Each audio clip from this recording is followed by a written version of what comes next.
सोचो रिमोटली किसी मशीन पे लॉगिन करके आप वहां पे कोई भी कमांड चलाते हो। ये स्किल हर साइबर प्रोफेशनल को आनी चाहिए। नमस्कार, आदाब, सत श्री अकाल। मेरा नाम है जगदीप सिंह। आज ये day 15 of my 100 days challenge. आज के इस वीडियो में हम कवर करेंगे एसएच क्या है, ये कैसे काम करता है, कैसे परमिशंस दी जाती है किसी फाइल्स को, कैसे हम किसी फाइल्स को कॉपी मूव वगैरह कर सकते हैं, और कौन सी बेसिक रूट डायरेक्टरीज होती हैं। तो इन सबको हम एक एक करके देखते हैं। चलिए शुरू करते हैं। इस वीडियो के लिए मैं यूज़ कर रहा हूँ ट्राईहैकमी का एक रूम जिसका नाम है लाइनक्स फंडामेंटल पार्ट 2।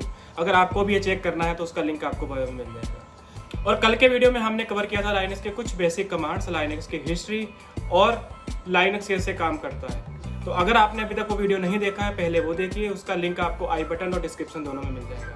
तो चलिए शुरू करते हैं आज की वीडियो के साथ। तो इसके लिए मैं ये ट्राईहैकमी का ये रूम खोल लेता हूँ। तो देखते हैं एसएच है क्या, कैसे काम करता है। तो एसएच सिंपली एक प्रोटोकॉल है बिटवीन डिवाइसेस, और वो भी एक इनक्रिप्टेड फॉर्म में। तो जब भी हम दो सिस्टम को आपस में कनेक्ट करते हैं इसके थ्रू, तो ये एक सिक्योर टनल बना देता है जिसके थ्रू हमारा सारा का सारा डेटा ट्रांसफर होता है। अब अगर हमें इसे यूज़ करना हो तो इसकी कमांड बहुत ही सिंपल है। इसे हम लिखेंगे एसएच यूजर का नेम और उसके बाद उसका आईपी। जैसे इस कंडीशन में है एसएच ट्राईहैकमी @machine IP, और ये उस वाले सर्वर से कनेक्ट करना शुरू कर देगा। तो चलिए इसको देखते हैं कि हम इसको कैसे यूज़ कर सकते हैं। तो उसके लिए मैं लाइनक्स द्वारा दी गई ये मशीन को स्टार्ट कर देता हूँ। जैसा कि हमारी ये मशीन स्टार्ट हो चुकी है, तो सबसे पहले मैं एक नया टर्मिनल खोल लेता हूँ उसमें। तो चलिए इसको कनेक्ट करते हैं, और जिसकी कमांड है हमारी एसएच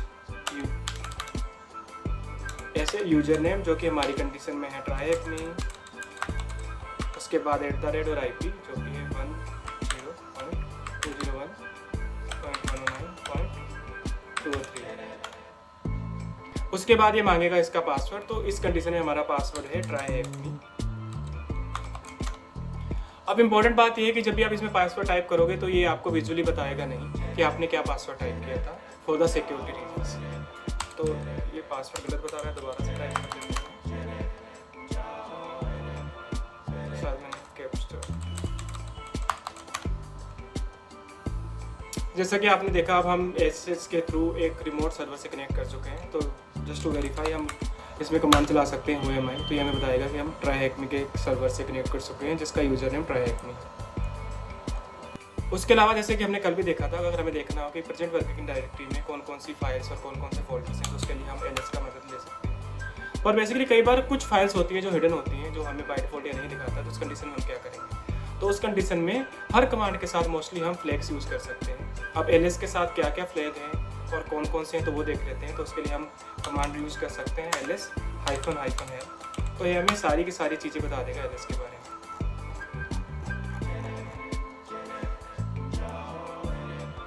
तो जैसा कि ये बता रहा है कि ls बेसिकली लिस्ट करता है इंफॉर्मेशन फाइल्स के बारे में करंट वर्किंग डायरेक्टरी पे।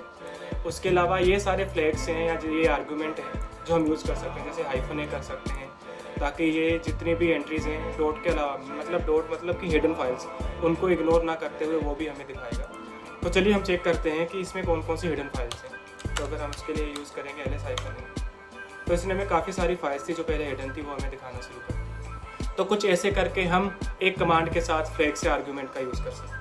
उसके अलावा अगर बात की जाए तो जो मैनुअल पेजेस होते हैं किसी भी कमांड के, वो भी काफ़ी सारी इन्फॉर्मेशन रखते हैं जो हमारे काफ़ी यूज़फुल हो सकती है। जैसे अगर हम बात की जाए, अगर हमें पता करना हो ls कमांड क्या है, अगर हमें नहीं पता हो, तो उस कंडीशन में हम कमांड यूज़ कर सकते हैं मैनुअल के लिए, उसके बाद ls। तो ये हमें ls के बारे में बताएगा। सो बेसिकली हम यहाँ पे जैसे देख पा रहे हैं कि ls क्या करता है। तो ls के डिस्क्रिप्शन में उन्होंने बताया कि ये लिस्ट करता है इन्फॉर्मेशन अबाउट द फाइल, और ये सारे के सारे आर्गूमेंट है जो हम इसके साथ यूज़ कर सकते हैं। तो कुछ ऐसे करके हम किसी भी कमांड के बारे में और डिटेल में अगर जानना चाहें तो हम ऐसे कुछ चेक कर सकते हैं। इसके अलावा अगर देखा जाए तो सबसे ज़्यादा कमांड अगर जो यूज़ होती है लाइनक्स में, वो है क्लियर।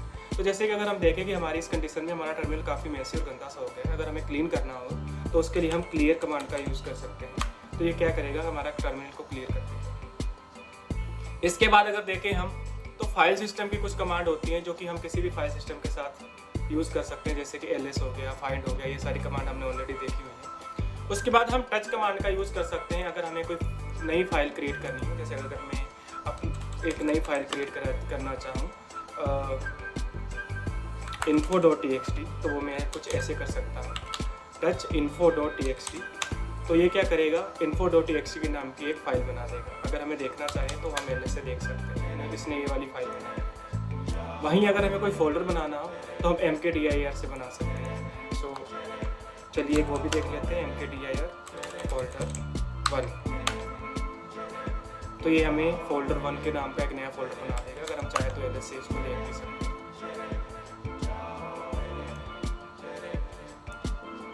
उसके बाद अगर मुझे कोई फाइल रिमूव करना हो तो उसके लिए मैं rm का यूज़ करता हूँ। चलो जब हमने फाइल बनाई थी उसको डिलीट कर देते हैं। तो मैं यूज़ करूँगा rm और उसके बाद हमारी जो फाइल का नाम था info.txt, तो ये उसको क्लियर कर देगा या रिमूव कर देगा। उसके बाद अगर हमें कोई डायरेक्टरी को रिमूव करना है तो उसके लिए हमें rm ही यूज़ करते हैं, बट उस कंडीशन में हमें -r यूज़ करना पड़ता है ताकि हम उसको रिकर्सिवली ये बताएं कि ये डायरेक्टरी है। तो उस कंडीशन में हम यूज़ करेंगे rm -R और उसके बाद फोल्डर का नाम। तो जैसे हम अगर फोल्डर 1 को डिलीट करना चाहें तो कुछ ऐसे करके हम डिलीट कर सकते हैं। उसके बाद अगर मुझे कुछ कॉपी करना हो तो उस कंडीशन में मैं cp का यूज़ कर सकता हूँ। cp करंट फाइल का नाम और जो नई फाइल का नाम मैं रखना चाहता हूँ वो कुछ ऐसे दे सकता हूँ। और अगर वहीं मुझे कोई फाइल को मूव करना हो तो उस कंडीशन में भी मैं mv का यूज़ कर सकता हूँ। mv में बेसिकली मैं अगर किसी फाइल को रीनेम करना चाहूँ तो वो भी कर सकता हूँ। जैसे मेरी पुरानी फाइल का नाम अगर Note 2 था, अगर उसको मुझे Note 3 के नाम से सेव करना हो तो मैं यूज़ करूँगा mv करंट फाइल का नाम और जो नया फाइल का नाम है उसको देना चाहूँ। और वहीं उसके बाद अगर मुझे चेक करना हो कि कोई फाइल है उसका क्या फाइल टाइप है तो उस कंडीशन में मैं फाइल कमांड का यूज़ कर सकता हूँ। तो इसके बाद आता है हमारा परमिशन वाला सेगमेंट। तो अगर इन केस अगर मान लो कि मुझे जो फाइल है अगर मुझे चेक करना है कि कौन उसको ऑन करता है, क्या क्या उसमें परमिशन है, तो उस कंडीशन में मैं ये कमांड यूज़ कर सकता हूँ ls-lh। तो फिर मैं इसको ऐसे देख सकता हूँ कि इसको कौन कौन सी परमिशंस मिली हैं या कौन कौन सी परमिशंस इस फाइल के पास है। तो ऐसे करके मैं कुछ देख सकता हूँ कि इस फाइल के पास क्या क्या परमिशंस हैं। अब मान लीजिए कि जैसे कि मैंने यहाँ पे tryhackme नाम के यूज़र से लॉगिन किया है, पर मुझे अभी यहाँ पे tryhackme की जगह किसी और यूज़र से लॉगिन करना है, तो उस कंडीशन में मैं su कमांड का यूज़ कर सकता हूँ टू स्विच बिटवीन 2 यूजर्स। उसकी ये कमांड होगी su, फिर जो नया यूज़र मैं स्विच करना चाहता हूँ। इसके बाद चलो बात कर लेते हैं कि कुछ कॉमन डायरेक्टरीज हैं जो हर लाइनक्स सिस्टम में आती है। सबसे पहला है हमारा /etc। ये बेसिकली एक रूट डायरेक्टरी है जो कि one of the most important root directory है किसी सिस्टम की। उसके बाद हमारी जो सेकंड डायरेक्टरी है वो है /4, जो कि बेसिकली एक वेरिएबल डेटा के नाम से भी जानी जाती है। One of the main root folder है लाइनक्स इंस्टॉल करने का, और यही वो फोल्डर है हम जितनी भी सर्विसेज वगैरह चला रहे हैं या जितनी भी एप्लीकेशंस वगैरह चला रहे हैं उसकी जो भी लॉग्स फाइल्स वगैरह होंगी वो हमें इसी फोल्डर के अंदर मिलेंगी। उसके बाद आता है हमारा /root डायरेक्टरी, जो कि बेसिकली एक होम डायरेक्टरी है रूट की। ये सबसे ज़्यादा मेन और सबसे ज़्यादा क्रूशियल डायरेक्टरी मानी जाती है। उसके बाद आती है हमारी /temp डायरेक्टरी। तो इसमें जितने भी टेम्प्रेरी फाइल्स वगैरह हो हमें शॉर्ट टाइम के लिए रखनी हो वो हम यहाँ पे स्टोर करके रख सकते हैं। तो चलिए जल्दी से रिकैप कर लेते हैं कि हमने आज की वीडियो में क्या देखा। हमने आज की वीडियो में देखा कि कैसे हम sh की मदद से किसी भी रिमोट सर्वर पे हम कुछ कमांड वगैरह रन कर सकते हैं। उसके बाद हमने देखा कि कैसे हम फ्लेक्स वगैरह स्विचेस वगैरह ये यूज़ कर सकते हैं। जैसे अगर हमें हिडन फाइल्स वगैरह देखना हो तो उस कंडीशन में हम ls-a का यूज़ कर सकते हैं। कैसे हम किसी भी कमांड का कोई भी मैनुअल पेज देख सकते हैं ताकि हमें ये समझ में आ जाए कि वो कमांड क्या करती है और उसके साथ कौन कौन से आर्गूमेंट्स हैं जो अवेलेबल हैं जो हम यूज़ कर सकते हैं।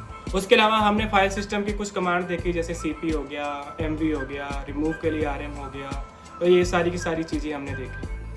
उसके अलावा हमने ब्रीफली देखा कि कैसे हम किसी भी फाइल्स की परमिशंस वगैरह देख सकते हैं, कैसे हम दो यूजर्स के बीच में स्विच कर सकते हैं। और उसके बाद लास्ट में हमने देखा कि कौन कौन सी डायरेक्टरीज है जो हमें जानना जरूरी है, जैसे /root हो गया, /4 हो गया, /etc हो गया। तो ये सारी की सारी चीज़ें हमने आज की इस वीडियो में देखी। तो दोस्तों आज के लिए बस इतना ही। कल डे 16 में हम कवर करेंगे लाइनक्स फंडामेंटल पार्ट 3, जिसमें हम देखेंगे कैसे हम कोई भी नया सॉफ्टवेयर इंस्टॉल कर सकते हैं या कैसे उसको अनइंस्टॉल कर सकते हैं, कौन कौन से प्रोसेस चलती हैं और कैसे हम ये सारी की सारी चीज़ें मैनेज कर सकते हैं। सो तब तक के लिए सत श्री अकाल।